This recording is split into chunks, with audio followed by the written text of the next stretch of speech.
Hi hello friends, welcome back to my channel. ఈ రోజు అయితే మనకు ఎలిమినేషన్ ఎట్లా జరిగింది, సూట్ కేసులు ఎవరు తీసుకున్నారు, చీఫ్ గెస్ట్ ఎవరు వస్తున్నారు, మీకు ఆల్రెడీ తమ్నెయిల్ లో చూడగానే అర్థమైపోయి ఉంటది. సో మనము యూట్యూబ్ పోల్స్ అయితే నమ్మలేమని అర్థమైపోయింది. ఎందుకంటే యాక్చువల్ గా మనకు టాప్ 3 అనుకున్నాం ప్రేరణ. ఎందుకంటే ఆమెకు అంత గట్టి పిఆర్ ఉంది. సో ఆమె అంత నెగిటివిటీ ఉన్నా కూడా ఈ స్టేజ్కి వచ్చిందంటే చాలా గ్రేట్ అనుకోని చెప్పుకోవచ్చు. ఎందుకంటే ఆమె ఎఫర్ట్స్ పెట్టింది, కానీ చాలా నెగిటివిటీ ఫేస్ చేసింది అమ్మాయి. టాప్ 3 అనుకున్నాం, కానీ మనకు టాప్ 5లో వచ్చేసి అవినాష్ ఎలిమినేట్ అయిపోయాడు. మనం ఎలా గెస్ట్ చేసింది అవినాష్ అయితే సూట్ కేసు అయితే ఏం ఆఫర్ చేయలేదు. సో తర్వాత ప్రేరణ తీసుకెళ్ళిందా అనేది కూడా చూద్దాము. ప్రేరణకి చాలా ఓటింగ్ పడింది, చాలా పిఆర్ ఉన్నారు. సో ఆమె చిన్న దగ్గినా తుమ్మినా కూడా ప్రతిదీ వైరల్ చేసేవాళ్ళు.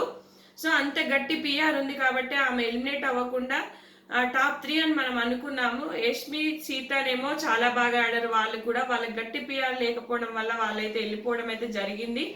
ఈ అమ్మాయికి గట్టి పిఆర్ ఉండడం వల్ల ఇంతవరకు ఓట్ చేసి గుద్ది ఇంతవరకు లాక్కొచ్చారు. కానీ మనం టాప్ 3 అనుకున్నాం, కానీ టాప్ 4లో ప్రేరణ ఎలిమినేట్ అయిపోయింది. సో మనకు సూట్ కేసులు అయితే తీసుకోలేదని తెలుస్తోంది. ఇప్పటి వరకు నాకు తెలిసిన ఇన్ఫర్మేషన్ ప్రకారం అయితే సూట్ కేసు అయితే తీసుకోలేదు. మరి ఆఫర్ చేసినా తీసుకోలేదా, ఆఫర్ చేయలేదా అనేది కొంచెం కన్ఫ్యూజన్ గా ఉంది. మేబీ ఆమెకు టాప్ 2 ఉంటానని ఏమైనా నమ్మకమా, లేకపోతే విన్నర్ అవుతారని ఏమైనా నమ్మకమా తెలియదు. అమ్మాయి అయితే తీసుకోలేదు. పాపం అవినాష్కి అయితే ఏం ఆఫర్ చేసినట్టయితే లేరు. మరి చూద్దాము. ఇంకా నాకు తెలిసినంత వరకు అయితే అవినాష్కి ఆఫర్ చేయలేదు. ప్రేరణ కూడా సూట్ కేసు తీసుకోలేదనే తెలుస్తోంది. సో ఈ షూటింగ్ అయితే అయిపోయింది. చాలా మంది డాన్సులు, సాయిధరం తేజు వీళ్ళందరూ అయితే వస్తున్నారు.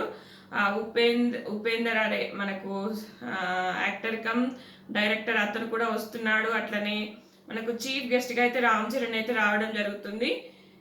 సో ఇంకా ఎప్పుడు మనకు చిరు అట్లా వచ్చే వాళ్ళైతే మనకు ఫస్ట్ ప్లాన్ ఏంటంటే వెంకటేష్, అల్లు అర్జున్, రామ్ చరణ్ అనుకున్నారు. సో అల్లు అర్జున్ అయితే కొంచెం గొడవలలో పడ్డాడు కాబట్టి సో రామ్ చరణ్ అయితే వస్తున్నారు. సో ఇక మనకు ఇద్దరినైతే ఎలిమినేట్ చేసి టాప్ 3 అయితే ఉంచారు. టాప్ 3 షూటింగ్ అయితే రేపే జరుగుతుంది. మనకు విన్నర్ అనేది కూడా జస్ట్ మనకు లైవ్ లోనే చెప్పుకుంటూ రేపే ఈవినింగ్ చెప్పుకుంటూ మనకు లైవ్ లో చూపించుకుంటూ అయితే జరుగుతుంది. అయితే మరి ఇన్ని రోజులు మనం యూట్యూబ్ పోల్స్ అయితే నమ్మి ఓట్స్ అయితే వేయకండి, మీకు అఫీషియల్ గా అయితే ఓట్స్ వేసుకోండి. సో చెప్పినట్టుగానే నబీల్కి చాలా మంది ఫాలోవర్స్ సైలెంట్ ఓటింగ్ అయితే జరుగుతూ వస్తూ ఉంది. ఎందుకంటే బయట అయితే పిఆర్ లేదబ్బా, తనకి జెన్యున్ ఓట్స్ అయితే పడుతున్నాయి ఖచ్చితంగా. ఇంకా తనకి ఇన్స్టాగ్రామ్ ఫాలోవర్స్ కానీ యూట్యూబ్ ఫాలోవర్స్ కానీ నార్త్ సైడ్ నుంచి ఓటింగ్ పడుతుందని మనకు బాగా తెలిసింది కదా. ఎందుకంటే స్టోరీస్లలో పెట్టి కూడా చేయడం జరిగింది కాబట్టి నబీల్కి ఫుల్ ఓటింగ్. టాప్ 3 వరకు ఉన్నాడంటే చాలా గ్రేటు, చాలా బాగా ఆడాడు. అబ్బాయి చిన్న వయసు ఒక యూట్యూబ్ని నమ్ముకొని ఇంత దూరం వచ్చాడంటే చాలా గ్రేటు. కాకపోతే ఇంకా మంచిగా ఆడేవాడు. చిన్న పిల్లడు మనస్తత్వం వల్ల అతనైతే ఇంకా ముందుకు వెళ్ళేటాడు. అసలు విన్నర్ రేస్కి వెళ్ళే అలాంటి మనిషి మధ్యలో కొంచెం డైవర్ట్ అయిపోయాడు. అంటే అబ్బాయికి తెలియట్లేదు ఎట్లా ముందుకు వెళ్ళంటే. ఏజ్ కూడా మనకు 24 years అంటే చాలా చిన్న పిల్లాడు కాబట్టి అతనికైతే అంత తెలీదు, లేకపోతే విన్నర్ రేస్లో ఉండేవాడు. సో టాప్ 5 అవినాష్, టాప్ 4 మనకు ప్రేరణ, టాప్ 3 నబీల్. ఇంకా మరి టాప్ 2 ఉన్నప్పుడు సూట్ కేసు ఆఫర్ చేస్తారేమో. మరి ఒకవేళ ఎవరు తీసుకుంటారు, మళ్ళీ బిగ్ బాస్ సీజన్ 6 లాగా అవుతుందా, మరి ఏమైపోతుంది గౌతమ్ ఒకవేళ తీసుకోని వాళ్ళ పేరెంట్స్ ఏమైనా చెప్తే తీసుకుంటాడా, మరి ఏంటి అనేది నాకు కొంచెం కన్ఫ్యూజన్గా ఉంది. సో రేపటి వరకు డిల్ అండ్ మనం వెయిట్ చేద్దాం ఏమవుతుందో అనేది.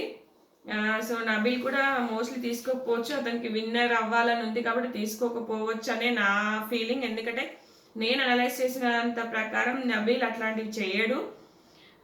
మరి టాప్ 2కి విపరీతమైన డిస్కషన్ జరిగే ఉంటుందేమో, గోల్డెన్ సూట్ కేసు ఆఫర్ ఉంటుందేమో అని అనిపిస్తోంది. సో చూద్దాం ఫ్రెండ్స్ ఏం జరగబోతుంది అనేది అప్డేట్స్ అయితే చేస్తూనే ఉంటాను. ఈ వీడియో కనుక నచ్చితే కొంచెం లైక్ చేయండి, షేర్ చేయండి ఫ్రెండ్స్. మరిన్ని అప్డేట్స్తో మీ ముందుకు వస్తూనే ఉంటాను. Thanks friends, thanks for watching.